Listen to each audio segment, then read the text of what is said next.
महाराज जी, अभी जो कुंडलपुर में छत्र बड़े बाबा पे जो 200 किलो का चढ़ाया गया है, वो बहुत ही आश्चर्य का विषय है सभी के लिए। तो वो गुरुओं के द्वारा प्रेरणा देकर चढ़ा, मतलब उनको गुरु के द्वारा प्रेरणा दी गई है या फिर उनके स्वयं के भाव हुए थे इस प्रकार का? एक्चुअली में उसकी सही तो घटना ये है कि हम लोग उस समय दिल्ली प्रवास के दौरान जब हम वहाँ पे थे, तो ये जो चांदी वाला परिवार कहलाता है, तो चांदी वाला परिवार वह सूर्यनगर में वो लोग रहते हैं।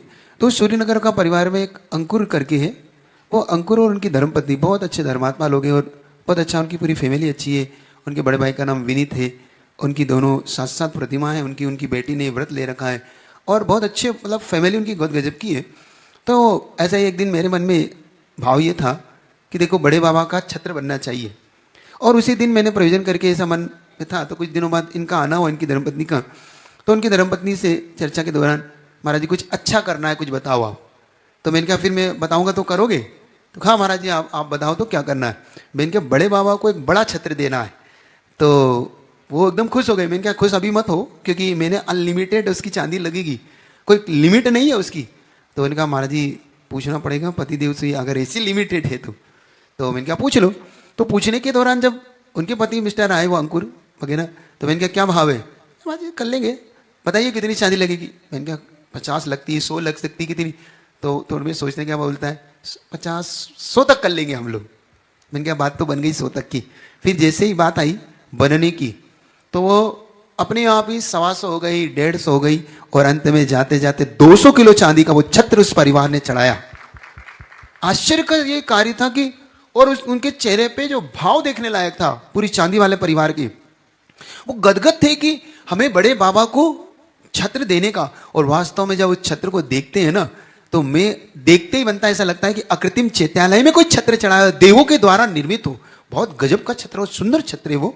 तो वो एक कह सकता हूं मैं कि संघ की प्रेरणा है, गुरुओं की प्रेरणा उसमें शामिल है, लेकिन उससे ज़्यादा उनका पुण्य शामिल है। प्रेरणा से ज़्यादा उस परिवार का पुण्य और उनकी भक्ति बहुत है। वो लोग बहुत हमेशा संघ के प्रति समर्पित रहे। और एक मैं बता रहा हूँ, इसके पीछे एक बहुत बड़ा लॉजिक ये था, ये ऐसे ही नहीं चढ़ा ये छत्र। इसके पीछे समझना, आपको लग रहा है कि अगर हमने 200 किलो चांदी दे दी और ये छत्र बड़े बाबा को चढ़ जाएगा, नहीं। 3 साल परेशान हुए वो इसके लिए। मैंने उन्हें प्रेरणा 2021-22 के दौरान हमने दी थी, जब हम लोग उस समय दिल्ली में थे। चढ़ते चढ़ते 24 हो गया, तब उन्होंने भावना भाई थी। फिर हमने उनको गुरुजी के पास भेजा था। पहले तो गुरुजी ने टाल दिया कि मैं सोच के बताऊंगा। जब बार बार उन्होंने गुरुजी से निवेदन किया था, गुरुजी ने बड़ी मुश्किल से हम लोगों की और भावनाओं को समझते हुए गुरुजी ने कहा ठीक ठीक चलो चढ़ा लेना। चढ़ाने के बाद उन्होंने जब यहाँ ऑर्डर दिया, ये बॉम्बे से ही बन के गया है वो, जब बॉम्बे में उसको ऑर्डर दिया गया तो 3 बार बिगड़ा है वो, 3 बार फेल हो गया। 3 बार वो डिजाइन नहीं बनी तो उसके उसमें वो चांदी का वो जो व्यवस्थित करते हैं ना उसको, चांदी को चमकाने के लिए, वो नहीं चमक पाई। फिर उसके नग निकल गए। बड़ी मुश्किल से उसने कहा महाराज क्या करूं, कैसे करूं? हमने कहा देखो बड़े बाबा हैं, बड़े बाबा को मनाओ, उन जब तक नहीं मानेंगे ये छत्र नहीं चढ़ सकता। तुम अगर पैसे से चढ़ा रहे हो, तुम अगर ये सोच के चढ़ा रहे हो कि कोई बात नहीं हमने दे दिया, नहीं। तब उनको मैंने उपधान कराया था। उपधान मैंने कहा जब तक कोई वस्तु का त्याग करो, जब तक ये छत्र चढ़ ना जाए, सुन रहे हो, तपस्या करके ही बड़े बाबा को मनाया जाता है।